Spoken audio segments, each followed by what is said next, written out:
আপনি কি অ্যালার্জির সমস্যায় জেরবার? অ্যালার্জির চুলকানি, র্যাশে, ইনফেকশনে কার্যত নাজেহাল হয়ে গেছেন? তাহলে আজকের ভিডিওটি সম্পূর্ণ দেখুন। আজ শুধু অ্যালার্জি সম্পর্কে কথা বলবো না, অ্যালার্জি থেকে কিভাবে সহজে ঘরোয়া উপায়ে, ঘরোয়া টোটকায়, ওষুধ খাওয়া ছাড়াই মুক্তি পেতে পারেন অ্যালার্জি থেকে, সেই বিষয়ে জানাবো আপনাদের। তার জন্য পুরো ভিডিওটি দেখুন।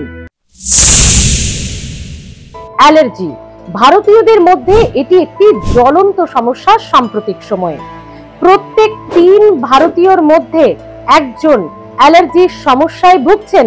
প্রথমে একটু জেনে নিতে হবে অ্যালার্জি সম্পর্কে। দেখুন, অ্যালার্জি মুক্তির উপায় তো অবশ্যই আপনাদের বলবো যে ওষুধ ছাড়াই কিভাবে হয়, কিন্তু তার আগে ছোট্ট করে একটু ধারণা আপনাদের অ্যালার্জি সম্পর্কে রাখতে হবে, না হলে কিন্তু অ্যালার্জি থেকে আপনি মুক্তি পাবেন না। কেন? দেখুন, অ্যালার্জি ৩ রকমের মোটামুটি হয়, চিকিৎসকেরা বলছেন। প্রথমটাই হচ্ছে অ্যাস্তমা, সেটা আপনারা জানেনই। যাদের শ্বাস প্রশ্বাসে কষ্ট হয়, সমস্যা হয়, সেটি হলো অ্যাস্তমা, এটিও একটি অ্যালার্জি। এবং দ্বিতীয়টি হলো অ্যালার্জিক রাইনাইটিস, যা থেকে ক্রমাগত মাঝে মধ্যেই নাক দিয়ে জল পড়া, চোখ দিয়ে জল পড়া, হাঁচি, কাশি, সর্দি, গলায় ব্যথা, এরকম নানান সমস্যা হতে পারে। আর তৃতীয় অ্যালার্জিটি হলো অটোপিক ডার্মাটাইটিস, মানে স্কিন অ্যালার্জি বলতে আমরা সহজ বাংলা কথায় যেটা বুঝি।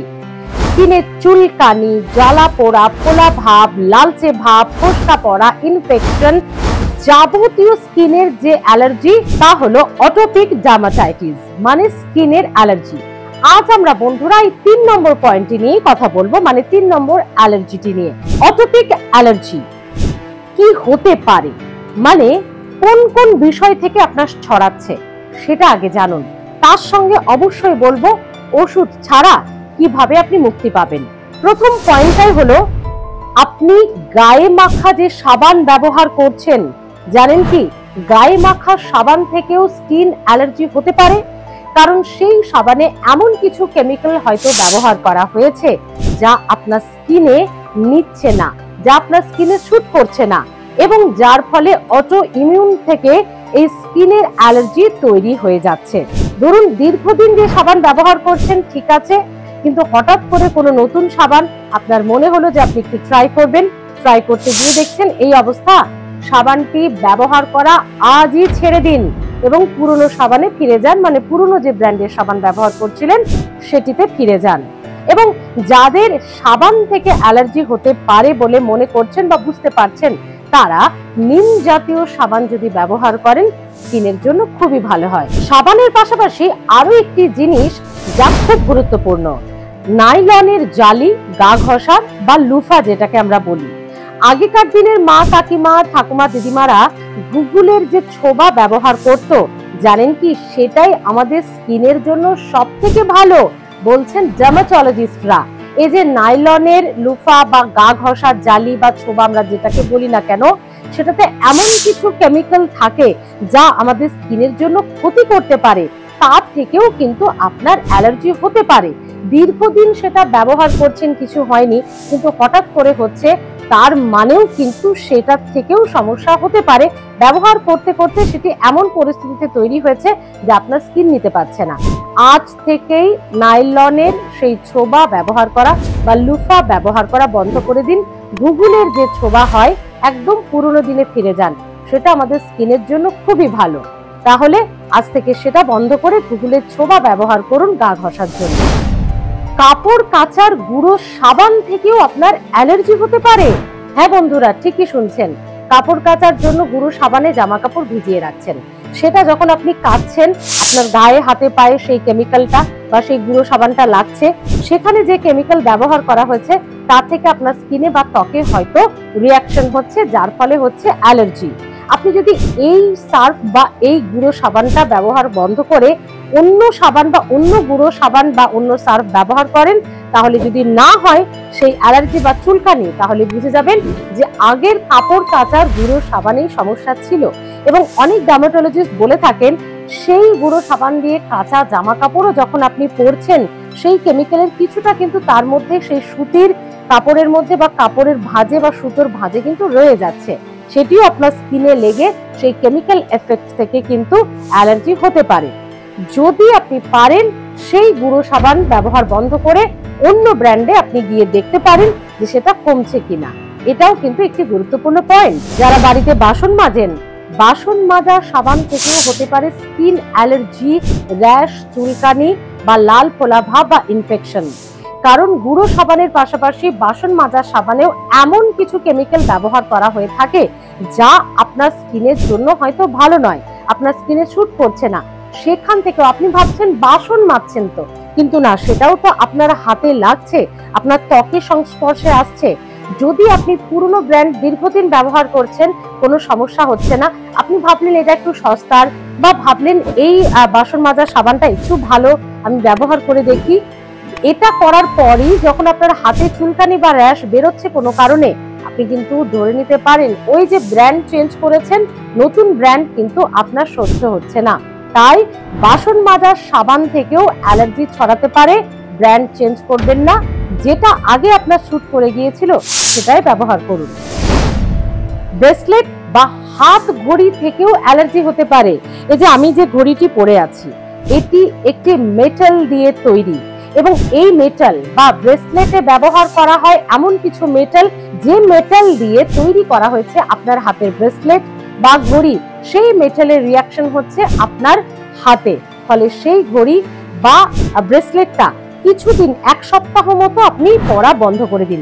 যদি দেখেন সেটা বন্ধ করে দিয়ে আপনার সেই জায়গায় স্কিনের অ্যালার্জি বা চুলকানি বা র্যাশ কমে গেছে, আপনি নিশ্চিত হয়ে যান সেই ব্রেসলেট বা সেই হাত ঘড়ি থেকেই আপনার চুলকানি বা স্কিন অ্যালার্জি হয়েছে, এবং সেটা আপনাকে পরা বন্ধ করে দিতে হবে। ঠিক একইভাবে ইমিটেশনের গয়না, অনেক মেয়েরাই আমরা গলাতে ইমিটেশনের গয়না পরি, বা অনেক পুরুষ মানুষেরাও এখন করেন। ঠিক সেইভাবে যে গলায়, কানে বা ঘাড়ে র্যাশ বেরোচ্ছে, আপনি তো বুঝতে পারছেন না, হয়তো একদিন অনুষ্ঠান বাড়িতে গেছেন ইমিটেশনের গয়না পরে, বা একটা ওকেশনে গেছেন, সেখান থেকে এসে খুলে রেখে দিয়েছেন, তারপরেই আপনার চুলকানি হচ্ছে। আপনি ধরেই নেবেন যে সেটা কিন্তু ওই ইমিটেশন গয়না থেকে হচ্ছে, কারণ এতদিন তো আপনার হয়নি। সেকেন্ড টাইম আরেকবার পরে আপনি দেখবেন যদি সেম জিনিস হয়, ওই গয়না কিন্তু পরা বন্ধ করে দিতে হবে আপনাকে। কারণ ইমিটেশনের গয়নাতে এমন নিকেল জাতীয় কোনো পদার্থ ব্যবহার করা হয়ে থাকে, যেই নিকেল আপনার ত্বকের সঙ্গে খাপ খাচ্ছে না, বা তার সঙ্গে সে স্যুট করছে না, ফলে সেই নিকেল থেকে আপনার স্কিন অ্যালার্জি হচ্ছে। সেই গয়নাটি পছন্দ হলেও আপনাকে পরা বন্ধ করতে হবে। নেল পলিশ পরতে আমরা সকলেই খুব ভালোবাসি। বাজারে গিয়ে চট করে একটা নেল পলিশ আপনি শপিং করতে গিয়ে কিনে এনেছেন, সুন্দর করে বাড়িতে এসে হাতে পায়ে পরেছেন, পরের দিন দেখছেন চারিদিকে নখের র্যাশ বেরিয়ে গেছে, গুড়ি গুড়ি দানা বেরিয়ে গেছে। আপনি তো ভাবছেন নেল পলিশ থেকে কেন বলছি, কারণ সেই পার্টিকুলার নেল পলিশে, মানে নেল পলিশ যে আপনি প্রথম পরছেন এমনটা তো নয়, এর আগেও পরেছেন, পার্টিকুলার সেই নেল পলিশে এমন কিছু কেমিক্যাল ব্যবহার করা হয়েছে, বা যে রংটা আপনার হয়তো স্যুট করছে না, সেই রংটা আনতে গিয়ে এমন কিছু কেমিক্যাল ব্যবহার করা হয়েছে যা আপনার স্কিনের স্যুট করছে না। ফলে নেল পলিশ লাগানোর পরে যদি হাতে বা পায়ে চারিদিকে র্যাশ বেরোয়, এবং সেই নেল পলিশ আপনি পরের বার থেকে আর পরবেন না, আপনি কিছুদিন সেই নেল পলিশ পরা বন্ধ করে অন্য নেল পলিশ পরে দেখতে পারেন। যদি না হয়, বুঝে যাবেন পার্টিকুলার সেই নেল পলিশ থেকেই আপনার স্কিনে অ্যালার্জি হচ্ছিল, সেটা প্লিজ আর পরবেন না। শপিং করতে গিয়ে নতুন পারফিউম বা বডি স্প্রে বা শেভিং ক্রিম কিনে এনেছেন, পরের দিন এসে সেটা ব্যবহার করা শুরু করে দিয়েছেন। শপিং করতে গিয়ে সেটা কিনেছেন, ব্যবহার করবেন বলেই তো। ব্যবহার করার পরই আপনি যেখানে যেখানে পারফিউম লাগিয়েছেন বা বডি স্প্রে বা শেভিং ক্রিম লাগিয়েছেন, দেখলেন চুলকানি, র্যাশ, ফুসকুড়ি গোটা গোটা বেরিয়ে গেছে। ব্যাস, আপনি তো চিন্তায় পড়ে গেছেন কি থেকে কি হলো।